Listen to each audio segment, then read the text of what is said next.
is exposing fragilities, many of which the ILO has long been sounding the alarm.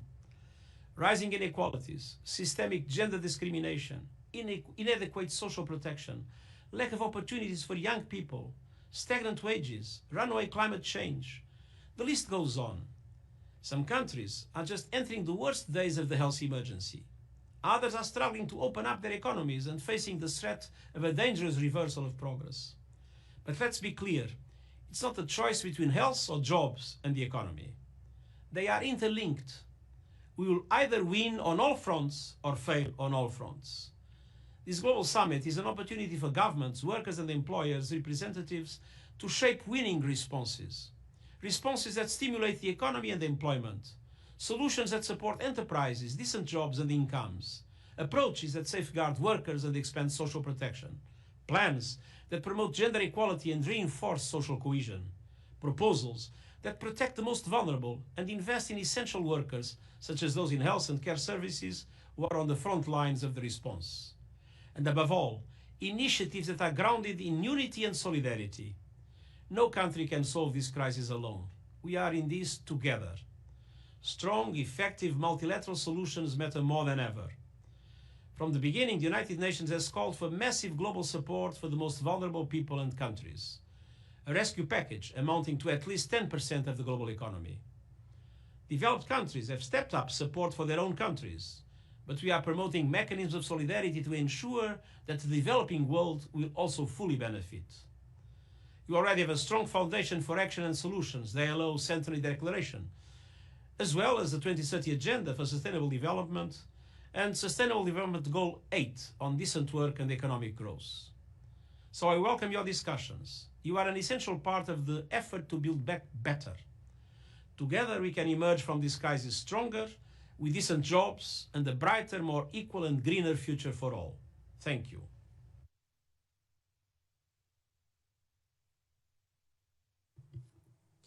We thank the Secretary-General for that important message. He has reminded us that we are not faced by a choice between health and jobs. It is well understood that overcoming the economic and social crisis depends on overcoming the pandemic.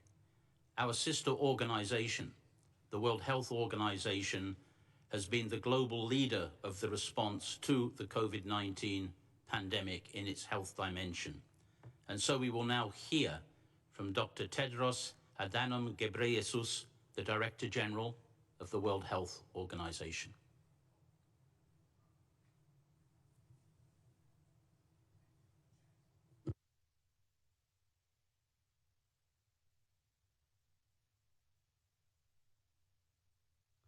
Director-General Guy Ryder, Excellencies, colleagues, and friends. More than 136 million people are employed in the human health and social sector. All of them have the right to decent working conditions and protection of their health and safety. This is even more important in a public health crisis. Health systems, jobs, livelihoods, and the economy are intertwined. COVID-19 infections and deaths among healthcare workers continue to occur. I want to pay special tribute to the heroes who have lost their lives while doing their job of caring for patients. We call on countries to put in place decent occupational health programs and infection prevention and control in all health facilities, big and small, public and private, in cities and in villages.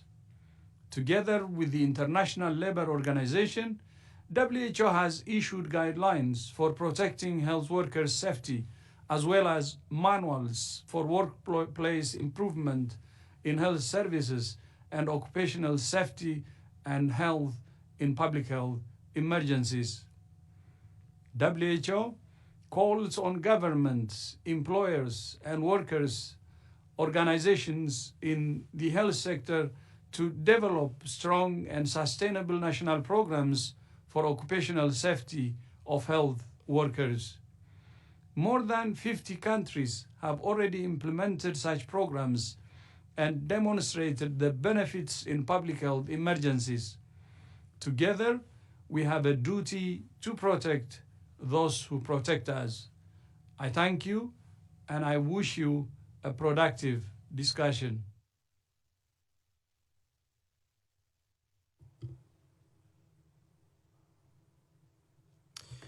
I thank Dr. Tedros, Director-General of the World Health Organization, for his intervention. We are now pleased to hear Her Excellency Ms. Simonetta Sommaruga, the President of the Swiss Confederation and representative of the host country, and we would like to express our gratitude for their ceaseless support. Thank you. Monsieur le Directeur Général, Director General, Your Excellencies, ladies and gentlemen, there are those who have exhausted themselves at work and those who no longer have work. The pandemic has catastrophic effects and it causes immense suffering and reveals in the true light of day the work of many workers and enterprises. Women are particularly affected, those who are overrepresented in the care sector and those who have less access to social protection and who have had to take on more family tasks because of the closure of schools and nurseries. Young people have difficulties finding and keeping work, and companies are facing major difficulties.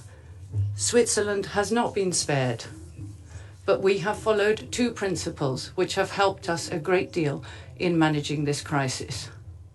The first is that it is essential to invest in a social protection network which leaves no one behind.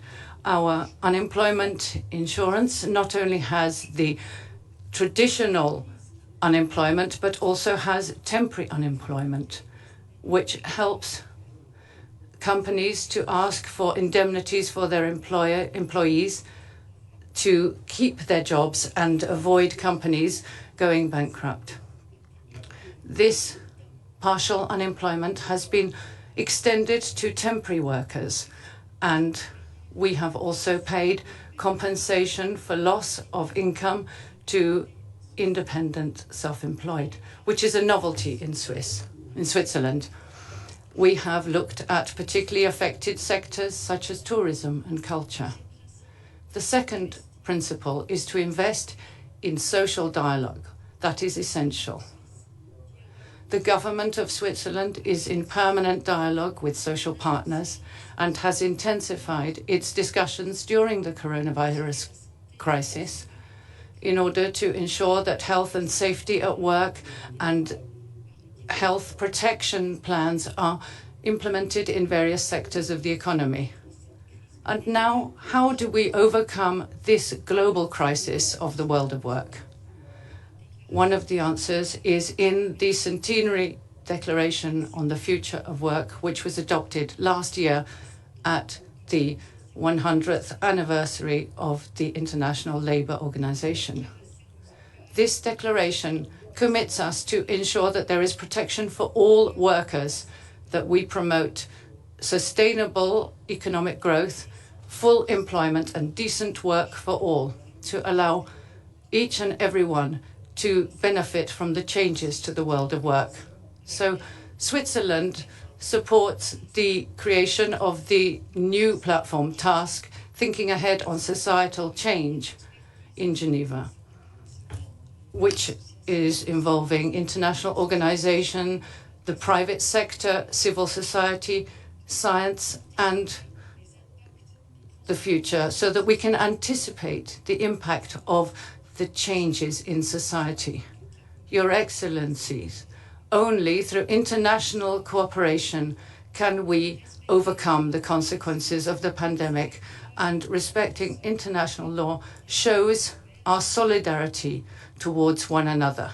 Together, we must do everything to ensure that this crisis comes out with a new society which is more just, fairer, and sustainable. The Agenda 2030 sustainable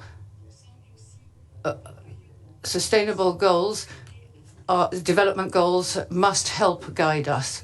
The ILO, I would like to thank the ILO and its Director General for holding this global summit. Thank you. Nous remercions Madame la We'd like to thank the President for her participation. To announce the intervention of His Excellency Mr. Moon Jae-in, the President of the Republic of Korea. 존경하는 가이라이더 사무총장님, 각국 정상과 노사 대표 여러분, 새롭고 더 나은 일자리를 만들기 위한 ILO 글로벌 회담에 함께하게 되어 매우 뜻깊습니다. 먼저 코로나로 희생된 지구촌의 형제들과 유가족, 병마와 싸우고 계신 분들, 일자리를 잃고 고통받는 분들께 위로의 마음을 전합니다.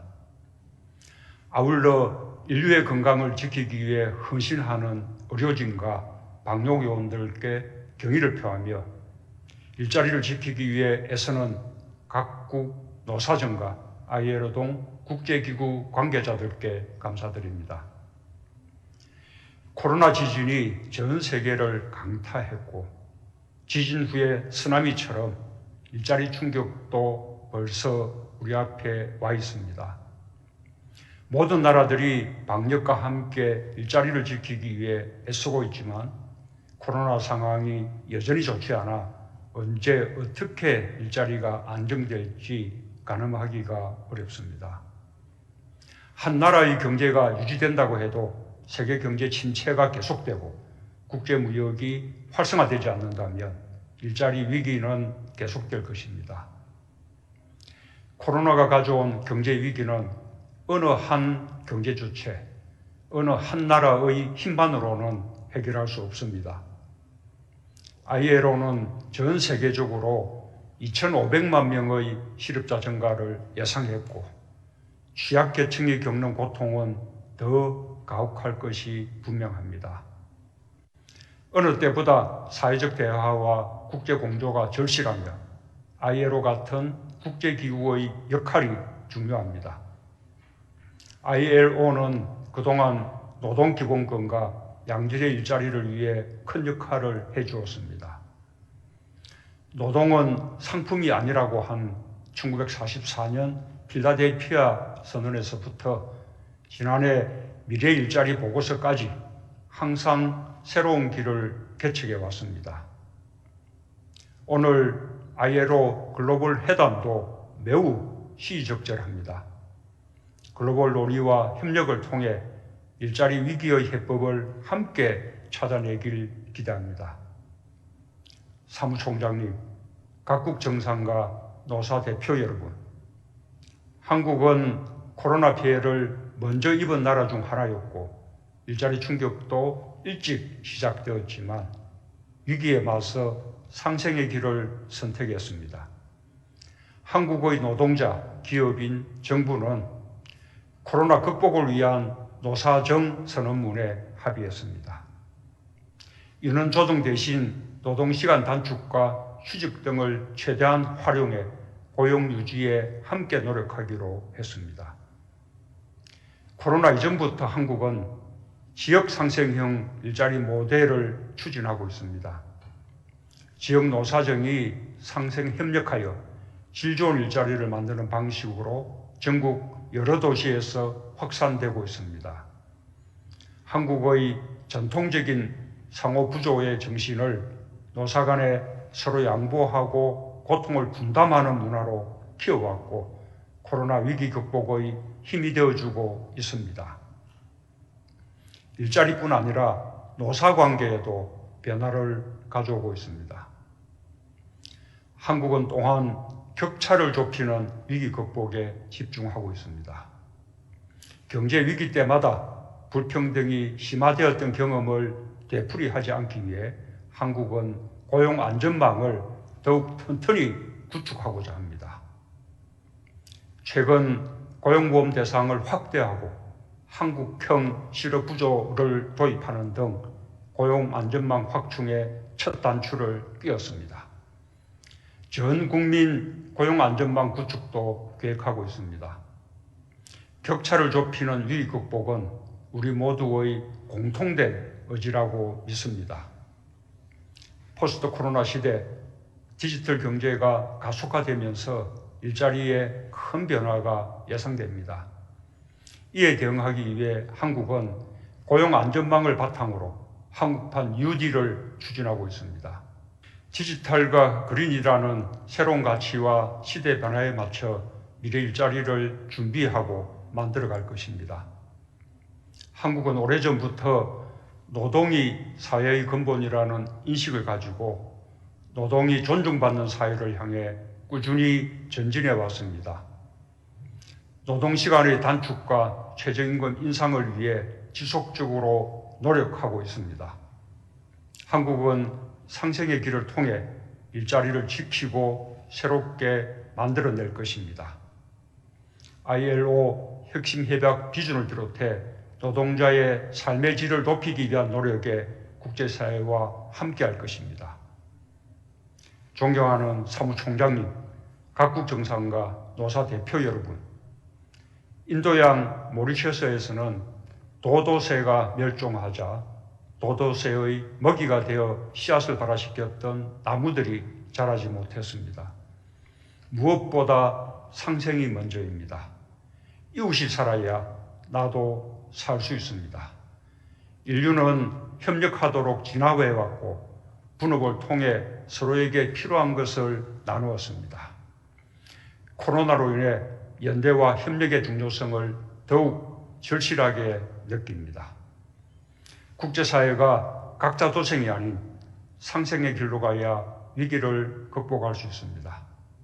국제사회는 격차와 불평등을 좁히는 위기 극복을 위해 협력해야 합니다. 그 중심에 ILO가 있고 한국도 함께 협력하며 행동할 것입니다. 감사합니다. I thank President Moon for his message and move on now to the next speaker, who will be His Excellency Gotabaya Rajapaksa, the President of the Democratic Socialist Republic of Sri Lanka, who we will now listen to. Excellencies, ladies and gentlemen, I'm very pleased to have this opportunity to share my thoughts at the ILO Global Summit on COVID-19 and the world of work, building a better future of work. I wish to appreciate the efforts that all countries have taken for smooth sailings of their world's tour of work at this sensitive period when we all are fighting the COVID-19 pandemic. COVID-19 posed us with perhaps the greatest human crisis in the modern period. As a result, the world of work is undergoing a massive reorganization in the post-COVID-19 period in developed as well as developing countries alike. Sri Lanka is a developing economy with a sensitive to external determinants. We paid particular attention to safeguard our workforce from the shock wave that was created by the impact that this pandemic had on the global economy. We have an active labor force of 8.6 million, out of which the private sector employs nearly 3.5 million. The social security measures that we introduced during the COVID outbreak covered all sectors of this workforce. The most notable one was the payment of a fixed monthly allowance of rupees 5,000 to the most affected self-employed categories in our workforce during April and May. These included all employees on a daily wage as well as many other vulnerable categories such as preschool teachers and self-employed persons. Sri Lanka has a considerable workforce that is employed outside the country. Even during the period where restrictions for air travel were imposed, we have repatriated nearly 15,000 Sri Lankans from destinations abroad so far. Although this made a considerable change to our overall employment profile, our aim was to secure the lives of our workforce. This fraction of the labor force will now have the choice to join the local labor force without returning to their original countries of employment. This in turn will shape the new normal of our world of work. Skills sector of Sri Lanka required a rethinking and re-engineering in order to accommodate the new normal of the post-COVID period. Reskilling and upskilling of employees will be addressed in our action plan to empower those who lost employment during this crisis. Sri Lanka has pledged to eliminate hazardous child labor by 2022. Abiding by this commitment, our Department of Labor continued to conduct investigations on complaints received regarding hazardous child labor even during the lockdown period of COVID-19 outbreak. Providing an umbrella cover to activities related to the labor force is the tripartite task force chaired by our Minister of Labor. This task force acts as a point of convergence where employment security, wage reconsideration, and all related issues are discussed between representatives of employers, employees, and the labor officials. Excellencies, I believe that the COVID-19 situation globally has not reached an equilibrium where countries can start having long-term plans. However, it has given ample opportunities for creating a new normal in the short term and considering it in the medium term. Sri Lanka views this as a stepping stone towards reshaping her world of work to suit the new normal in the post-COVID-19 period. I sincerely hope and wish that this opportunity will serve as a means for all countries to realign their worlds of work accordingly and emerge safer and stronger after this global calamity. Thank you. I thank President Rajapaksa for his important message. And now we turn, because the ILO is a tripartite organization, to representatives of employers and of workers. And we will start with the employers by listening to the intervention of Ms. Sangeeta Reddy, President of the Federation of Indian Chambers of Commerce and Industry. Warm greetings to all of you and namaste. It is my great pleasure to participate in the summit on COVID-19, the world of work, and building a better future of work.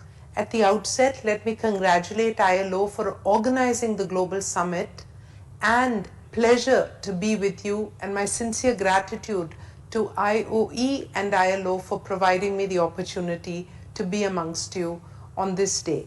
The outbreak of COVID-19 has had an unprecedented crisis across the world, a health crisis and a subsequent economic crisis. India imposed one of the most stringent lockdowns, and this was a nationwide lockdown for almost 3 months. These containment measures have indeed helped us control the virus, but have adversely impacted economic activity, global trade, and the employment scenario all over the country. And currently now, factories are barely functioning at 50% capacity. I think it behooves us to first appreciate the fact that while all of us are in the same storm, we're not all in the same boat. The impact for those in the informal sector, the job loss, the fact that they have no safety margin or no safety net. These are things which have acutely come to our notice. And I think it's time for us to swing into action to support and ensure that there is no loss of life due to starvation. And I think the Indian government has done a tremendous job in terms of support, in terms of food. But I also believe it's time for us to analyze the structure of what we have and significantly look at what we can do about the challenge in job loss. 124 million jobs lost in India, of which most of them, 90% of them, are in the informal sector. About 27 million people in the age group of 20 to 30 lost jobs in April. This is not a statistics, it's not a number for us to look at, but really to analyze the impact on these individuals' families. How are they going to put their next meal on the table? What will the impact be for small children in the home? How do they manage the healthcare expenses of the elderly in the house? And considering this aspect, it's important for us to look at a certain number of pillars. The first pillar is really the best positive healthcare response that we can possibly give. After the healthcare response, I think it's crucial for us to look at the economic response. How do we bring back jobs? How do we reopen factories? How do we reduce the fear in people's mind and teach them to be safe and cautious? Wear a mask, sanitize your hands, maintain social distancing.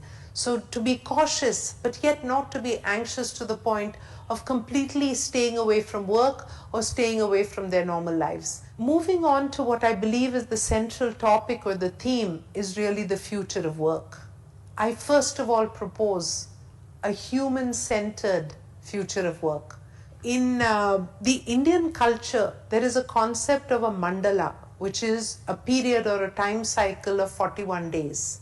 And they say that if you do anything for 41 days, it goes from beyond being a single action, but almost gets ingrained in your capability, or it becomes a habit. Many of us have been working from home for more than 41 days. So I think this is something which has now become very much a part of our capability, a part of our DNA. Organizations have adjusted, IT systems have stepped up, and people have learned how to manage in this environment, to the point that WFH, working from home, is now, people are saying we don't work from home, it is LAW, which is living at work. COVID has really been an inflection point for the adoption of digital technology.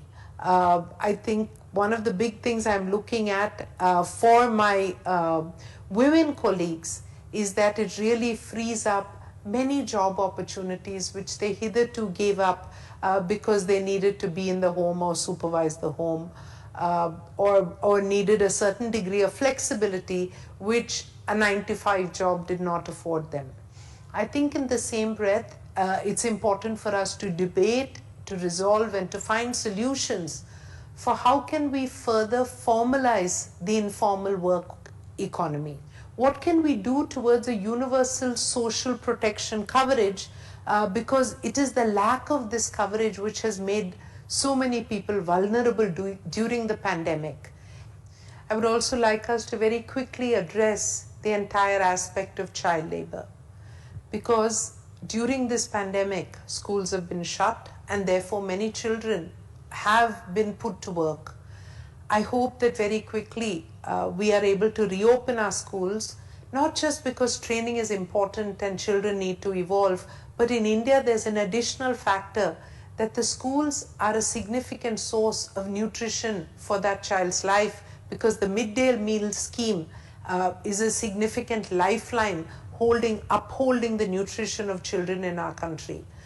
I also believe that we should look at multilateral cooperation for the revival of global economic trade. I would like to reiterate that the pace of business and economic recovery will be determined by how quickly we absorb the workforce which has been laid off during the pandemic crisis, and also create fresh job opportunities for people who will be joining in future.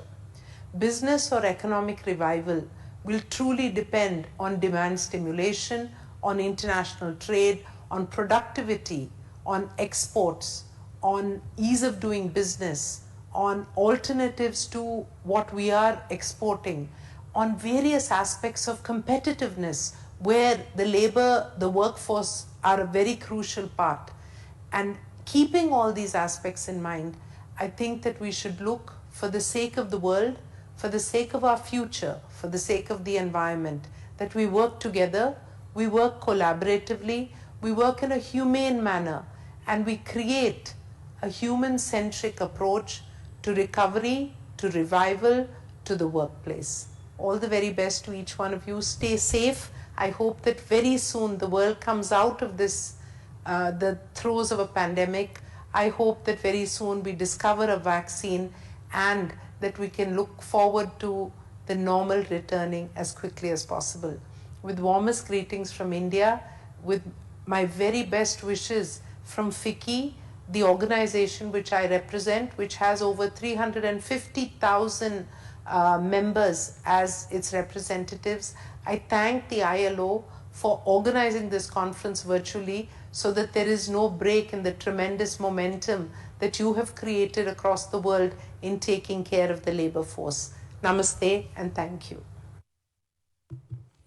Let me thank Ms. Reddy for her message on behalf of the employers of India, and turn now to the workers, and we will be hearing now from Mr. Rikio Kozu, who is president of the Japanese Trade Union Confederation, JTUC RENGO.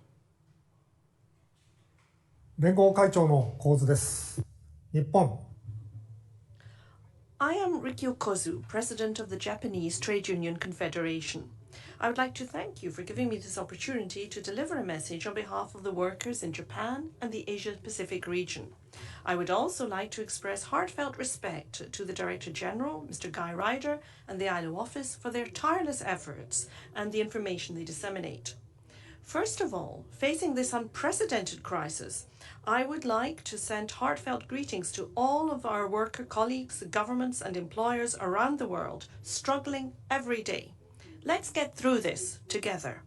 I would also like to call for renewed unity of governments, workers and employers all around the world.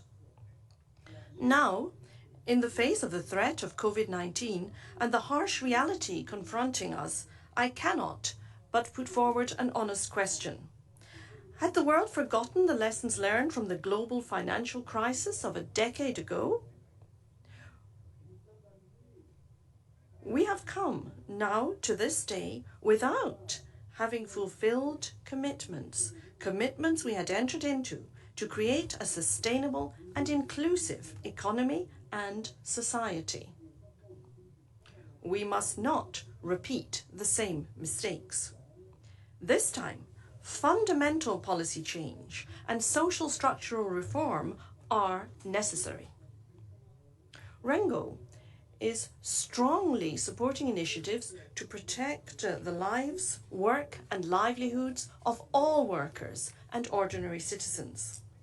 These goals can be achieved only when they are pursued through tripartite social dialogue, which has been established widely around the world by the ILO.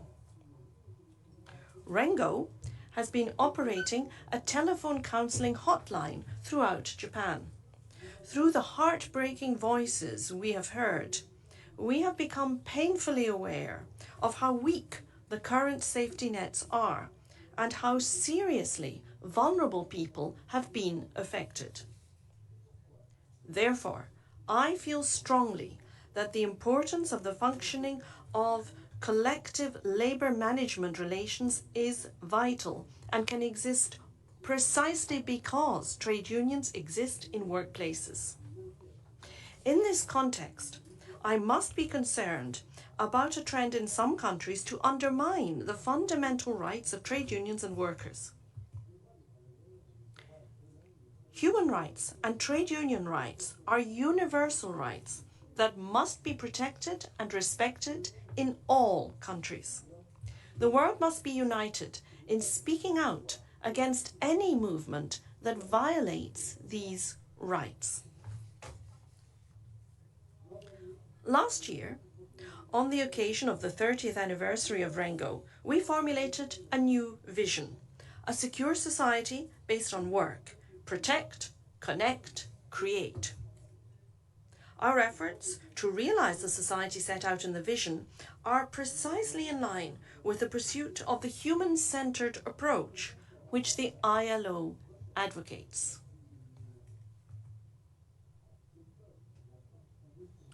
The road to overcoming the crisis and creating a post-COVID-19 society will not be an easy one. We should stay hopeful while struggling with the harsh reality.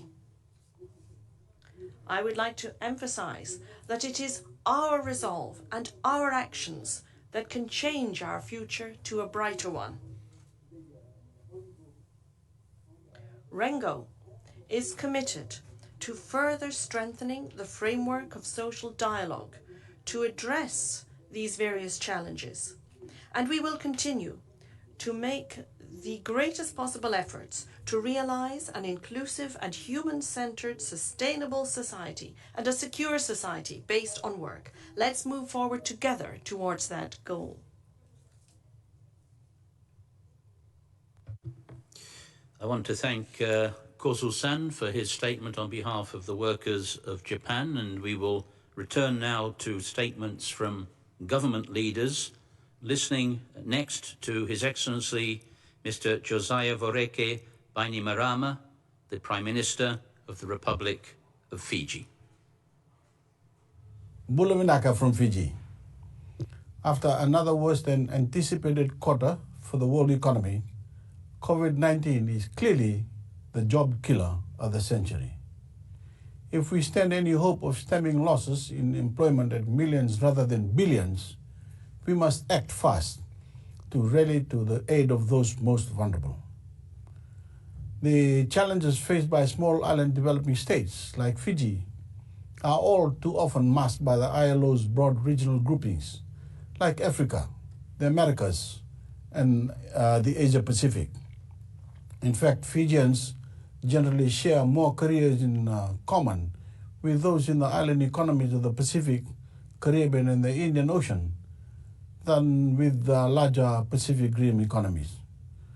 Across each of these regions, SIDS are shouldering this pandemic's most severe economic fallout.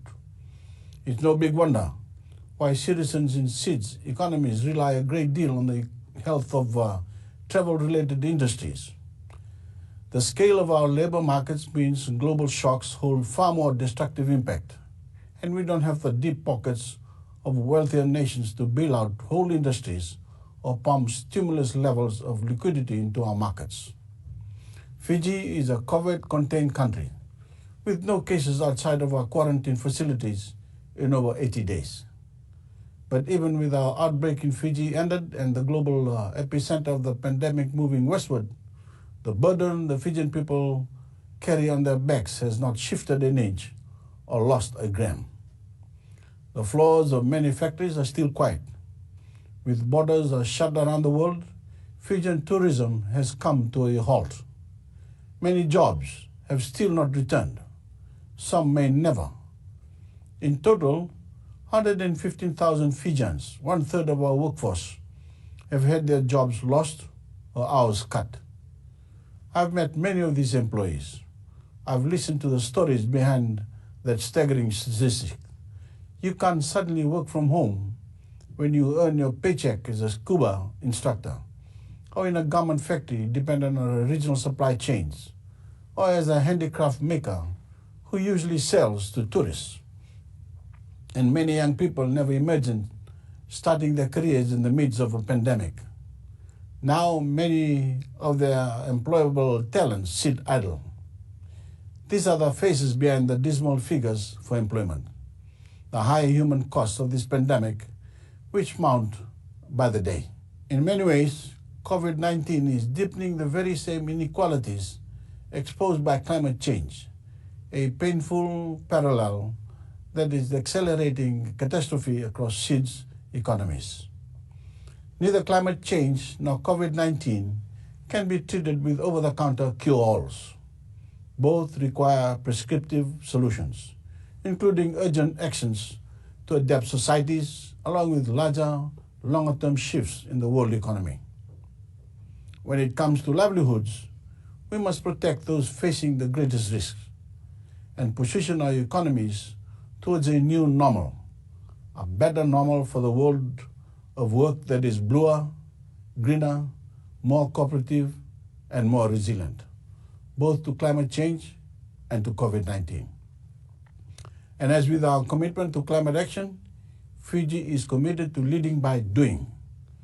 After decisively containing the virus, we launched a COVID-safe economic recovery, reopening much of our domestic economy. Our workplaces are operating in line with tailor-made COVID-safe operation plans, and we've launched a mobile application dubbed Care Fiji that speeds up contact tracing efforts, if ever necessary. We're opening blue lanes to allow private marine vessels to safely enter Fijian waters, a blue bubble to reopen travel with Australia and New Zealand, and Pacific pathways to reconnect with our smaller Pacific island neighbors. We are funding Fijians with valuable skill sets to switch from job-taking to job-making, providing concessional micro-enterprise loans to someone who, for example, formerly made their living in a hotel bakery to set up a pastry shop of their own. And government has created a new category of unemployment benefits to aid employees whose incomes have evaporated or hours have been slashed due to the pandemic. But Fiji and other small island economies can't weather this storm alone. When it comes to growing our economy, protecting livelihoods and reducing poverty, along with our urgent priorities of climate adaptation and oceans preservation, we've long struggled to reconcile our realities with the ILO's broadly focused frameworks. When it comes to COVID, seeds need resources, not regulations better suited to larger labor markets. Let's find opportunity in this crisis by recognizing how the ILO can better support employers and employees who rely on the stalwarts of small island economies, like tourism, and target support accordingly. Let's get people back to work, and let's also look out for the planet by using our COVID comeback to spur just transitions towards sustainable pathways to prosperity. And let's help employers and employees take these challenges on together. We haven't seen the end of the extraordinary sacrifices exacted to endure the crisis. Until these headwinds abate, governments, employers, and employees take sober stock of reality and put everyone's well-being at the heart of a compassionate response and, ultimately, an inclusive recovery. Thank you.